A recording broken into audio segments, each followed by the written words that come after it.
Welcome back to True Crime Documentary YouTube channel. Have you ever stopped to wonder about the secrets that lie hidden in the lives of even the most seemingly perfect families?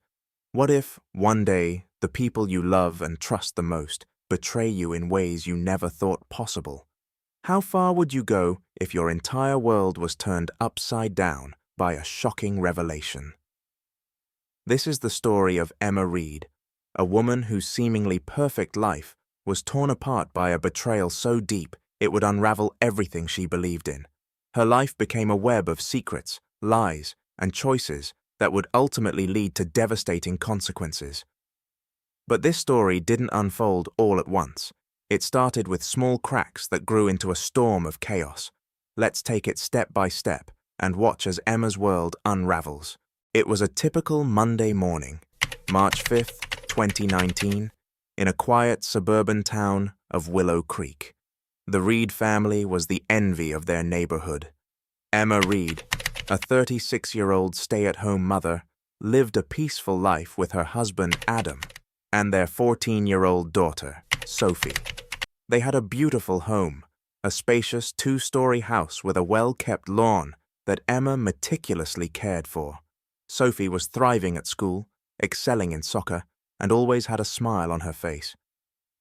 Emma believed that her marriage was rock solid.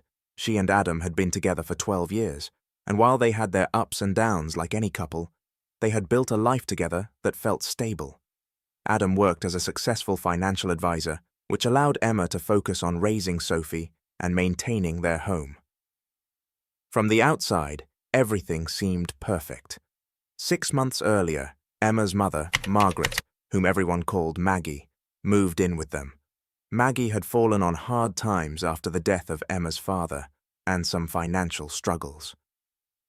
Emma, ever the dutiful daughter, welcomed her with open arms, hoping her mother could find comfort living with them.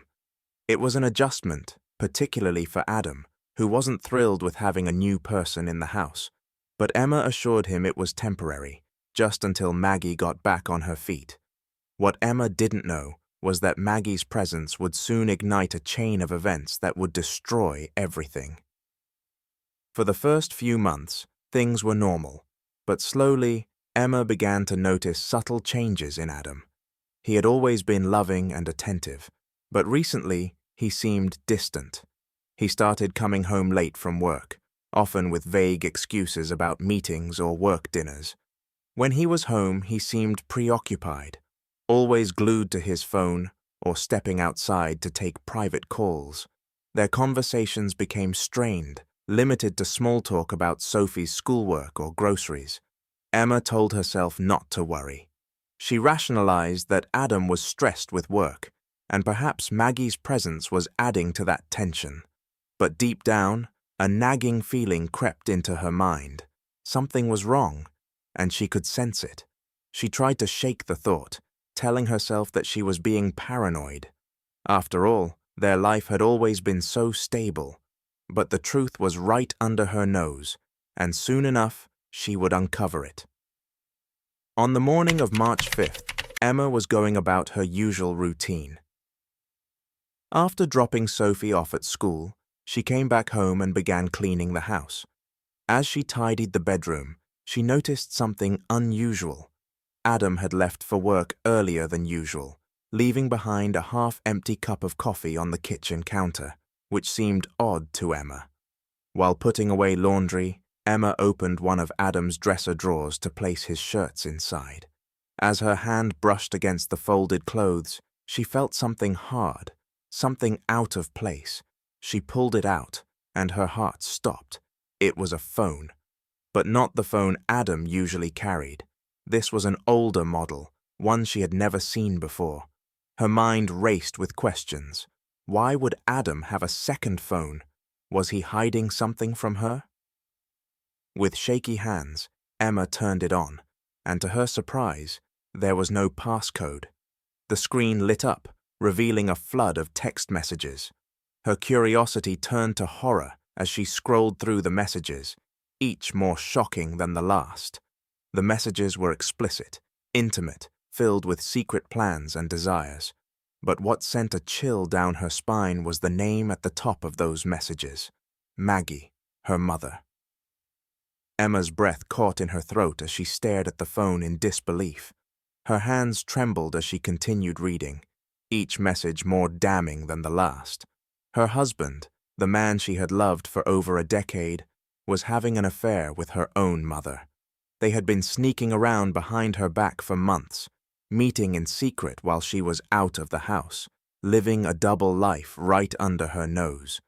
The betrayal was unbearable, but instead of confronting them immediately, Emma did something unexpected. She put the phone back where she found it, walked downstairs, and continued with her day as though nothing had happened. But inside, she was falling apart. In the days that followed, Emma couldn't eat, couldn't sleep. Her mind raced with questions. How could they do this to her? How long had this been going on?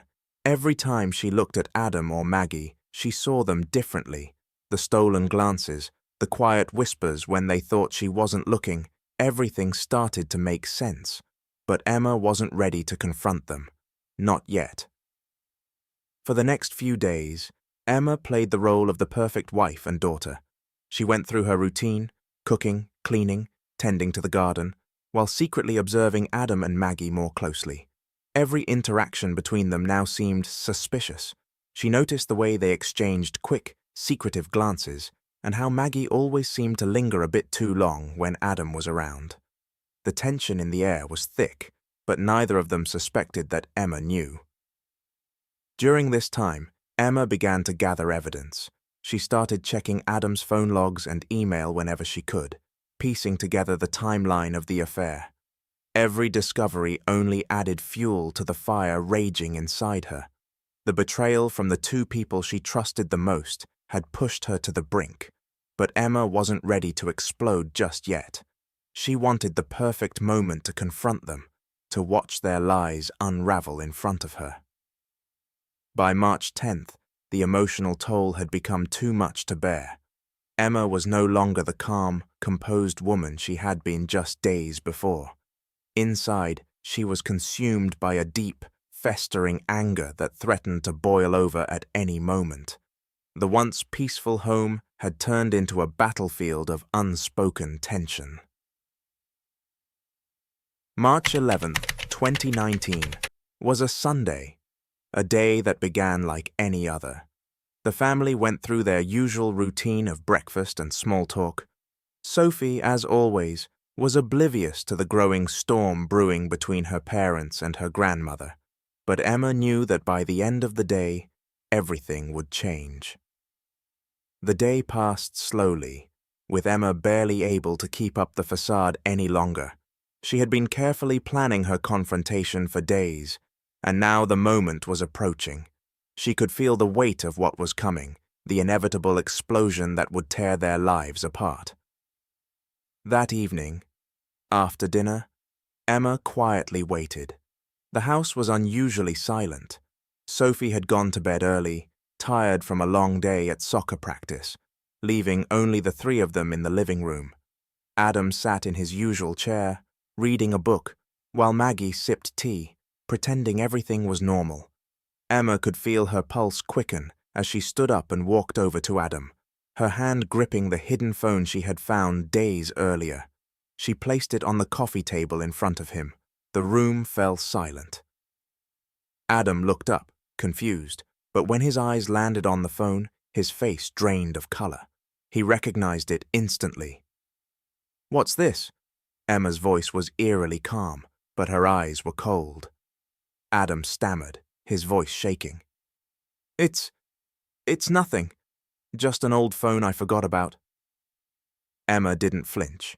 She had heard enough lies. "Then explain the messages." At that moment, Maggie, who had been sitting quietly, suddenly shifted in her seat, her face pale. She knew. She had known all along that this moment would come, but she hadn't expected it to be now, not like this. "What messages?" Adam tried to play dumb, but Emma wasn't having it. "I read them, Adam. I know everything," Emma said, her voice icy. "I know about the affair." I know you've been sneaking around behind my back with my own mother."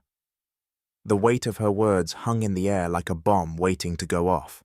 Adam's eyes widened in panic, and for the first time he was truly speechless. Maggie, sitting on the couch, couldn't hold back any longer. "Emma, listen to me. It's not what you think. It's complicated." "Complicated?" Emma's voice rose, the anger she had been holding in for days finally breaking free. "You betrayed me. Both of you. You've been lying to me for months, sneaking around, ruining everything I thought we had." Maggie tried to stand, reaching out toward Emma, but Emma stepped back, her hands trembling with rage. "Don't touch me! How could you do this? How could you both do this to me?" Adam finally found his voice. "It was a mistake, Emma. I swear it didn't mean anything." "Didn't mean anything?" Emma spat back. "You've been lying to me for months, and you expect me to believe it didn't mean anything?" As the argument escalated, the room became a whirlwind of accusations and desperate justifications. Maggie, in a futile attempt to explain herself, tried to defend her actions, but every word out of her mouth only fueled Emma's anger. Adam begged for forgiveness, insisting that it had been a moment of weakness, but the damage had been done. And then something snapped inside Emma. In the heat of the moment, Emma's eyes fell on the heavy silver candlestick that sat on the mantel above the fireplace. Without thinking, driven by the overwhelming fury that had been building for days, she grabbed it. The cold metal felt heavy in her hand, and she could hear her own heart pounding in her ears. Maggie was still talking, still trying to justify her actions, but Emma wasn't listening anymore. The betrayal, the lies, the months of deceit, all of it crashed down on her at once, and in that moment of blind rage, Emma swung the candlestick with all her strength. The room echoed with a sickening thud as the candlestick struck Maggie's head. Time seemed to slow down as Maggie's body crumpled to the floor, blood pooling beneath her. The horror of what had just happened filled the room, but for Emma, everything felt distant, like she was watching it all happen from outside herself. Adam rushed to Maggie's side, his hands trembling as he tried to stop the bleeding. "Emma, what have you done?" he cried, his voice filled with panic. But Emma didn't respond. She stood frozen, the candlestick still clutched in her hand, staring down at her mother's lifeless body. The reality of what she had done began to sink in, but it was too late. There was no turning back. The hours that followed were a blur of panic and desperation. Adam, in a state of shock, begged Emma to help him cover up the crime. They couldn't let anyone know what had happened, especially not Sophie. Together, they staged the scene to make it look like an accident. They moved Maggie's body to the foot of the stairs, wiped away the blood, and tried to erase the evidence of Emma's violent outburst. By the time morning came, the house was eerily quiet. The weight of the night's events hung in the air like a heavy fog. At 7:30 a.m., Adam finally made the call to 911, reporting an accidental fall. When the police arrived, the story seemed plausible at first. Maggie had fallen down the stairs in the middle of the night, a tragic accident. But Detective Michael Ruiz, a seasoned investigator with a keen eye for detail, wasn't convinced. Something about the scene didn't sit right with him. The body was too neatly positioned, the blood spatter didn't match the supposed fall, and the candlestick on the mantel looked out of place. When the autopsy report came in, it confirmed Ruiz's suspicions. The blow to Maggie's head was far too severe to be the result of a fall. It was clear that she had been struck deliberately. The investigation quickly shifted from an accidental death to a homicide, and it wasn't long before the truth about the affair came to light. Emma and Adam were brought in for questioning, and under the pressure of the investigation, Emma finally broke down. She confessed to everything: the affair, the betrayal, and the violent confrontation that led to her mother's death. By June 2019, Emma was on trial for second-degree murder. The courtroom was packed with reporters and onlookers, all captivated by the scandalous details of the case. The affair, the betrayal, the murder. It was the kind of story that people couldn't look away from.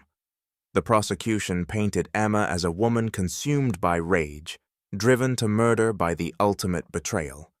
The defense, on the other hand, argued that Emma had been pushed to her breaking point, that the affair had shattered her world and clouded her judgment, leading her to act in a moment of uncontrollable passion. After weeks of testimony, the jury deliberated for only a few hours before returning with their verdict: guilty of second-degree murder. Emma was sentenced to 25 years in prison, without the possibility of parole. Emma Reid's story is a tragic reminder of how betrayal can push even the most stable lives into chaos. What started as small cracks in a seemingly perfect family spiraled into a violent confrontation with devastating consequences. Could things have ended differently if Emma had confronted the truth earlier? Or was this inevitable from the moment the betrayal began? If you enjoyed this video, don't forget to like and subscribe. Be sure to check out our other videos for more captivating stories. Take care, and we'll see you in the next one.